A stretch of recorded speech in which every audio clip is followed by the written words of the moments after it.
She had problems of Prince Harry and Meghan. You actually quote the late Queen, and this is after Megxit, saying about Harry, and now Harry has opted out. And for what? To be a carer for Archie.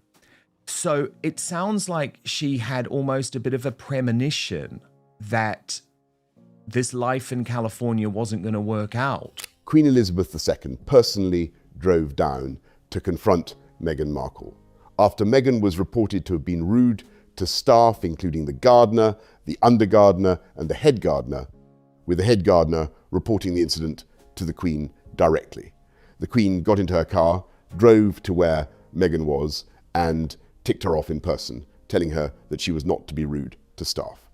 The disclosure comes from Hugo Vickers, the historian whose new book, Queen Elizabeth II, A Personal History, draws on more than 60 years of personal observation and detailed research, including over 40 personal meetings with the late Queen across 55 years.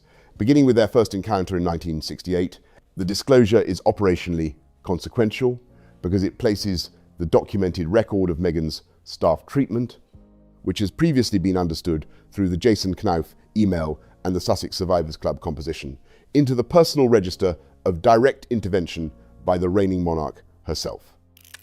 Suggested that Harry should wait a year. So it wasn't just William who had nervousness about Meghan, it was Charles and the Queen too. Prince Harry will have told Meghan Markle what members of his family said, and that, of course, will never be forgiven. But actually, there was sort of several examples of her being rude to staff. I mean, I heard, that she was rude to the gardener, the undergardener, and the head gardener reported this to the Queen. The Queen got into her. This is the central operational reading of the Outspoken broadcast, hosted by Dan Wootton with Hugo Vickers this week, and it sits at the centre of a broader analytical picture that Vickers has now placed on the public record through the personal history. Vickers is not, in the standard understanding of royal commentary, an outside observer.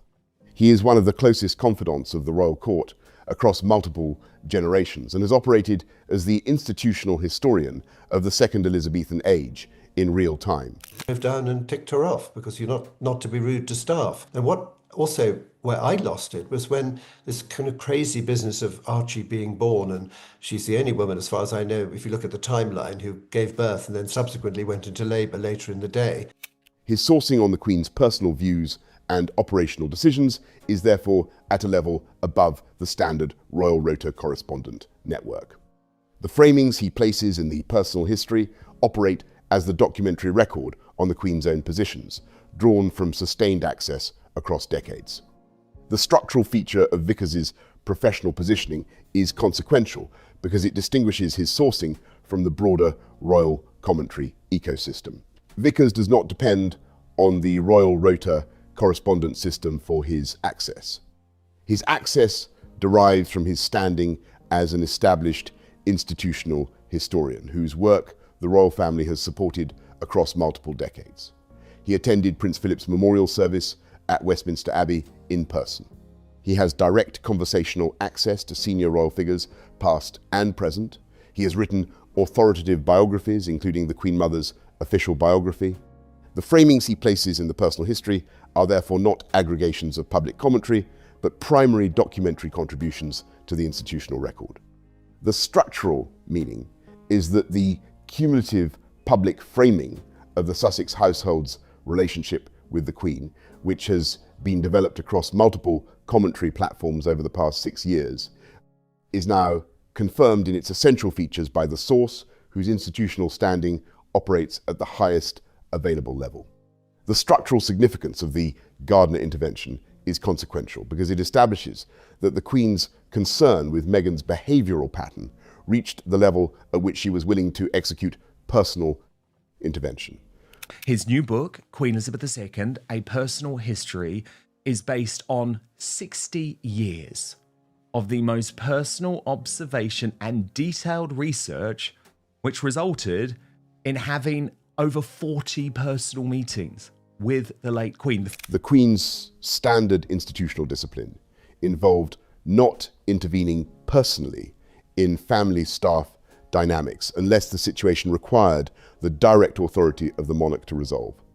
Her decision to drive down personally indicates that the staff complaints had reached a threshold the Queen could no longer delegate to intermediaries.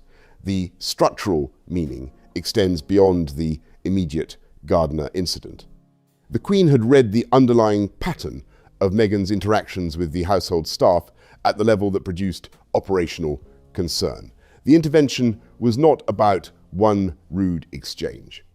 It was about the cumulative pattern the staff reports had documented. The Archie birth timeline anomaly Vickers raises is the second structural disclosure that has now circulated. Vickers' specific framing is that Meghan is, as far as he is aware from the timeline that has been publicly disclosed, the only woman to have given birth and then subsequently gone into labour later in the day. The structural feature this captures is that the publicly available timeline for Archie's birth in May 2019 contained the kind of inconsistency that ordinarily would not appear in the documentary record of a senior royal birth. Vickers does not offer a conclusion about the underlying meaning of the inconsistency. He notes that the timeline is anomalous. The structural meaning is that an experienced royal historian with sustained access to the institutional record across decades is now placing on the public record his observation that the Archie birth documentation does not conform to the ordinary pattern of senior royal birth records. The observation does not resolve into specific conclusions, but it confirms that the underlying questions about the institutional documentation of the Sussex children's births that have circulated through royal commentary networks for years have a foundation in the documentary record rather than being speculation. Prince Harry and Meghan, she had problems with the government, with Brexit and all those things, and her health, obviously, and Prince Andrew and things like that.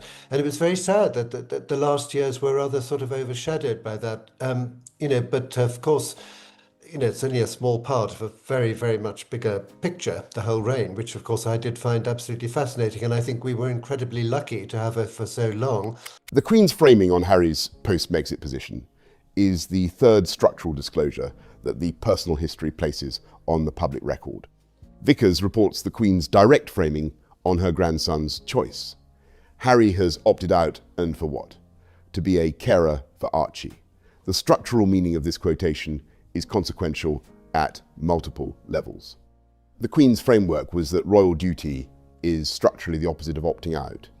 The framework was built around the example of her own father, George VI, who opted in after the abdication and took on the most operationally difficult role available, becoming the king without prior training, in succession to his brother who had been trained for the role and had abdicated. George VI executed the role with documented operational success. The Queen's philosophy was that she would be a good daughter to her father and would deliver the best institutional duty available to her. For me, I'm very clear on this. I think she's the greatest monarch we've had. I know that there's obviously competition from the likes of the First Elizabeth and Victoria, but for me, it's very clear because, as you say, it felt like such an honor to grow up and be part of the second Elizabethan age. At the same time, I did always have this horrible feeling, Hugo, that when she went, things would fall apart. Harry's choice to opt out reversed every structural feature of that family operational framework. The Queen's framing of his choice as a carer role for Archie carries the institutional weight of dismissal. The carer role is operationally valuable in its own register, but is not the structural equivalent of the institutional duty. Harry had been raised and trained to perform. The Captain General of the Royal Marines framing Vickers develops is the further structural illustration. Harry held the Captain General of the Royal Marines position as the institutional inheritance from Prince Philip, who had held the role across multiple decades and had executed it as one of the senior institutional military duties available to the royal family. The position carries operational responsibilities, including engagement with the Royal Marines as an institution, representation of the Marines at ceremonial events, and the kind of sustained relationship with the regimental tradition that the role's title implies. Well, I think sometimes people underestimate how much she was there for the country at the most difficult moments. And I don't know which ones stand out for you, but for me, obviously COVID was Yes. a big moment, and the "we will meet again" speech. Vickers's structural framing, which he places in operationally direct language, is that one cannot be Captain General of the Royal Marines while operationally lying barefoot under a tree in California. The position requires the operational presence in the United Kingdom that the California residence makes impossible. Harry's institutional departure therefore made the Captain General role operationally untenable. The role has subsequently been transferred to another senior royal. The structural meaning is that the operational consequences of the Megxit departure included the loss of substantive institutional positions that Harry could not retain while operating from California, and that the Queen herself read these losses through the framework she had developed for understanding institutional duty. The Commonwealth Harry framing Vickers develops carries the additional structural detail worth presenting. And now Harry has opted out. And for what? To be a carer for Archie. So it sounds like she had almost a bit of a premonition that this life in California wasn't going to work out for her grandson. Vickers personally observed Harry on overseas Commonwealth engagements, including in the overseas territories, playing cricket and football with children. The audience response to these engagements was substantial. The children loved him. The Commonwealth audiences responded to him with the kind of operational warmth that was not always available to other senior royals. There were periods during which Harry's approval ratings exceeded the Queen's own ratings, a structural feature that the Queen herself observed without operational resentment. The structural meaning is that Harry was, before Megxit, a substantively effective operational royal in the engagement registers that his particular skill set was suited to. The loss of that effective operational royal to the institutional duty roster was therefore a substantive operational loss to the institution rather than purely a relational one. The structural mechanism through which the Sussex household communicated the family's private positions back to Meghan is the further detail Vickers establishes. Harry, on Vickers's framing, will have told Meghan what members of his family said about her during the period in which the family was attempting to develop a working relationship with her. I thought her philosophy was that she wanted to be a very good daughter to her father and do the best for him, which is she certainly did.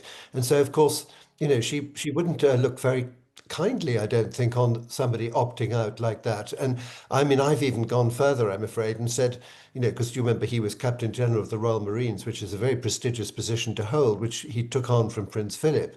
The structural problem with this communication channel is that the comments family members made were operationally calibrated for the family internal context. The comments were not constructed for subsequent commercial deployment through Sussex public relations channels. When Harry transmitted them to Meghan, they entered a channel from which they could subsequently emerge in the Oprah interview, the Netflix docuseries, and the Spare memoir. The structural meaning is that the family's normal mode of internal discussion, which depended on the assumption that private conversations would remain private, was structurally compromised by Harry's transmission pattern. The family's documented unwillingness to forgive that pattern is therefore not a function of the substantive comments themselves, but of the structural breach of the family internal communication framework. The wait a year framework the Queen offered at the Sandringham Summit of January 2020 is the structural detail Vickers establishes in further support of the operational picture. Well, there was a lot of sympathy for him, remember, because of what happened with his mother. And, the fact that every now and again, when he got into a sort of a scrape of some kind, people, actually his popularity soared. They thought, well, good on him. He's doing a great job. I live in a certain amount of chaos, and I found a copy of Hello magazine lying on the floor, and I picked it up and I looked at it, and there was Prince Harry smiling and happy and things. So I thought, goodness, what's this? And then I looked at the date, 2015. Yeah. The Queen's framing during the summit was that the Sussex household should wait a year before making the final decision about the half-in, half-out arrangement. The framing represented a substantial operational concession by the institution. The wait period would have allowed the Sussex household to test the configuration, to develop alternative commercial pathways, and to return to the institutional discussion with operational evidence about whether the arrangement could work. The Sussex household rejected the Waite framework. They returned to the institutional discussion within a substantially shorter period than the Waite framework implied, having already committed to the full commercial pipeline that subsequently developed. The structural meaning is that the institutional offer the Queen extended at Sandringham was operationally rejected by the Sussex household, and the subsequent institutional response was calibrated against the rejection rather than against an alternative configuration that might have preserved a more collaborative framework. The institutional decision-making process therefore operated under conditions in which the Sussex household had structurally chosen the most adversarial available position rather than the wait-a-year alternative.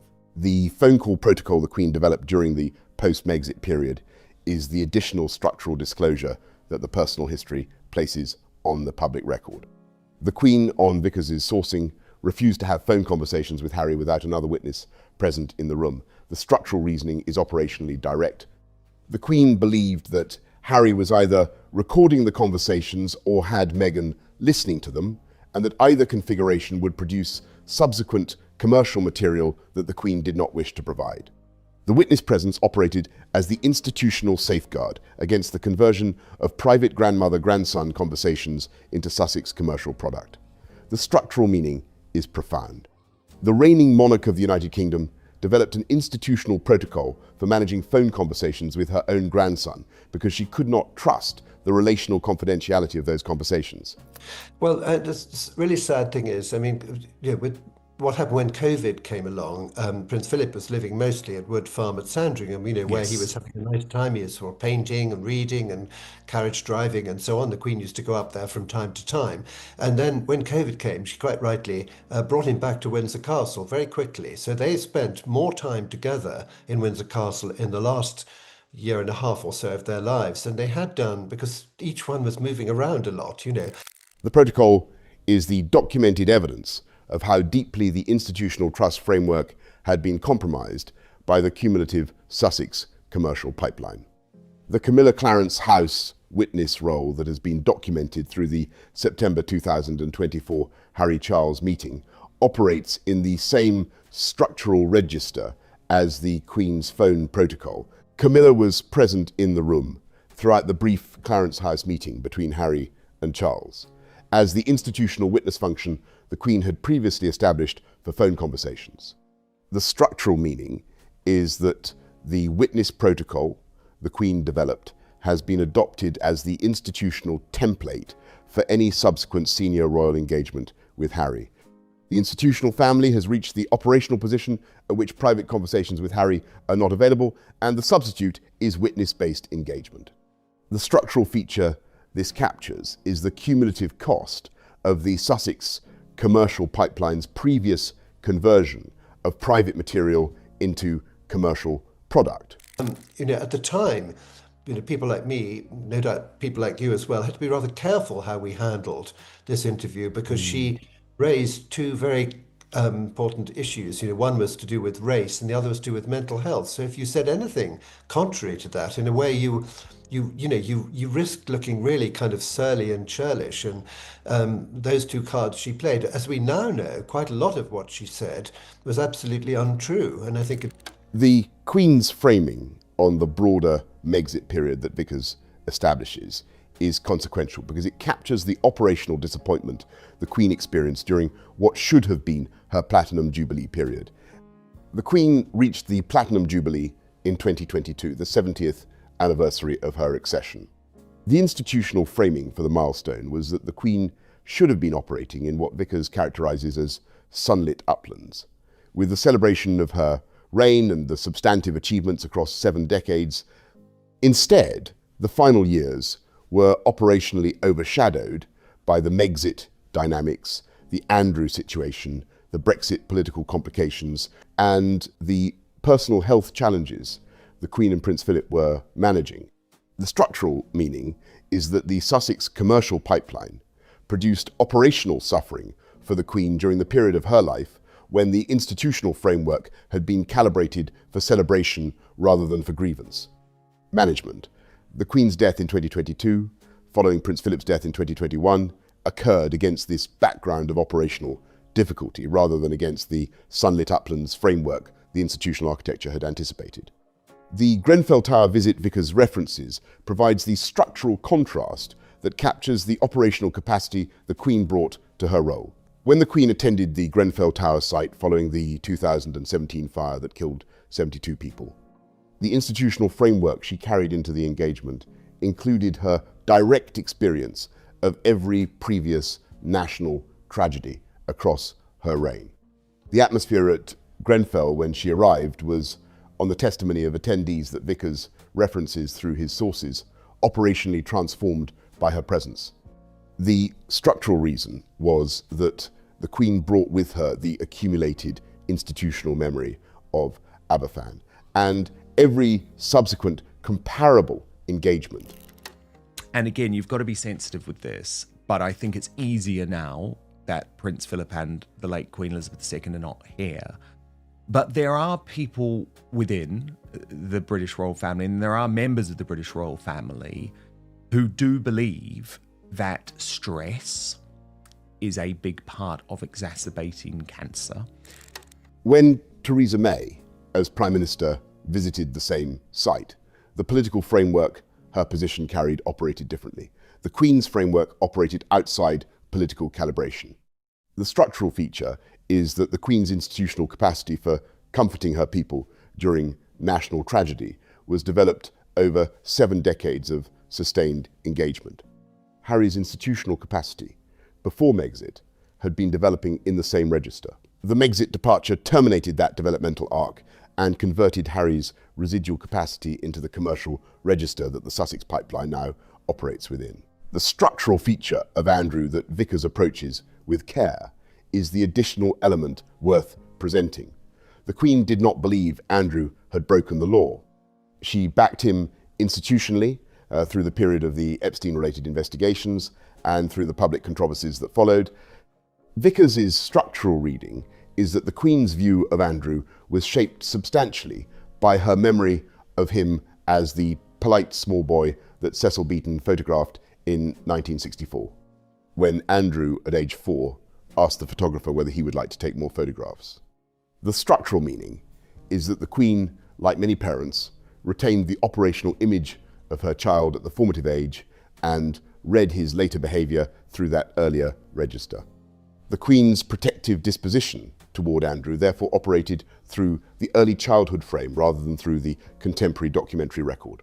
Vickers' professional framing is that the Queen was structurally fortunate not to have lived long enough to observe the full subsequent development of the Andrew situation, including the Sandringham balaclava intruder incident and the broader institutional consequences that have followed. The Andrew Memorial Service ushering incident at Prince Philip's funeral in 2022 is the structural detail worth re-examining through Vickers' professional framing. Vickers, who personally attended the memorial service at Westminster Abbey, characterises the moment of Andrew escorting the Queen into the Abbey as operationally simple. Prince Charles was in London, managing the heads of state who had come over for the funeral and was therefore not available to escort his mother. Andrew and the Queen had travelled to London together by car from Windsor. When the moment came to enter the Abbey, Andrew accompanied his mother. Vickers' framing is that if the alternative had been a soldier, an equerry, a nurse, or a clergyman, the Queen would have appeared as a very old lady, accompanied by an institutional figure. Being accompanied by her son provided the family register that the moment warranted. Vickers acknowledges that he holds this position in what he characterises as a minority of one against the broader commentary that read the moment as Andrew operationally pushing himself forward. The structural framework Vickers develops on what makes the hereditary royal family operationally valuable is the closing analytical observation worth presenting. The Queen's strength in his reading was that she had been observable across her entire life. The British public had seen her in her little car as a small girl during the war. They had observed her at every subsequent stage. They had been able to match themselves against her at comparable life stages and to track her development across the same time that their own lives had developed. The hereditary architecture allowed for this sustained relationship across generations.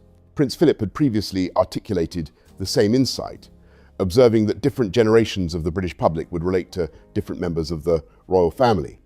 Some related to the Queen Mother, some to the Queen and Philip, some to Charles and Anne, some to the children. The architecture worked because the family was operating across the full lifespan in public, and the public could access the family at the developmental register most relevant to their own life position. The structural feature of trust that Vickers places at the centre of the analysis is consequential. The hereditary royal family is operationally trusted because the British public has watched the figures develop without the operational pollution that political career building introduces. The royal figures did not climb what Vickers characterises as the slippery pole of politics. They were trained from birth to the institutional duty they would perform. The trust is therefore generationally earned through sustained public observation rather than through the political class trust framework that operates on a substantially shorter time horizon. The Sussex commercial pipeline's structural offence against this framework is that it converted the family's lifelong observable record into a commercial product. The conversion damages the trust framework, not by introducing new information, but by demonstrating that family members are willing to monetize the observable record itself. The institutional response, including the Queen's phone protocol, the Camilla Clarence House witness function, the Sandringham invitation withdrawal, and the coronation exclusion plan, are all operational adaptations to the structural breach the Sussex pipeline has created. The closing observation is that the Vickers' personal history operates as the documentary confirmation of what royal commentary across multiple years has been describing through different channels. The Queen's personal intervention with Meghan over the Gardiner incident, the Archie birth timeline anomaly, the Queen's framing of Harry's choice as opting out for a carer role, the Captain General of the Royal Marines' structural impossibility, the phone protocol requiring witness presence, and the Queen's broader operational distress through the final years of her reign are all elements of the institutional record that Vickers has now placed on the public documentary list. The structural meaning is that the Sussex household's operational pattern produced personal suffering for the Queen during her final years at the level that the institutional historian has now confirmed. The household's subsequent commercial pipeline continues to operate against this documentary record. The audience reading the personal history can now compare the Sussex public relations framing of the household's relationship with the Queen against the institutional historian's account of the Queen's actual responses. The comparison renders the operational gap in terms the audience can read accurately. The verdict on the Sussex pattern continues to consolidate. The mathematics continue to work through. The documentary record continues to accumulate. The verdict is in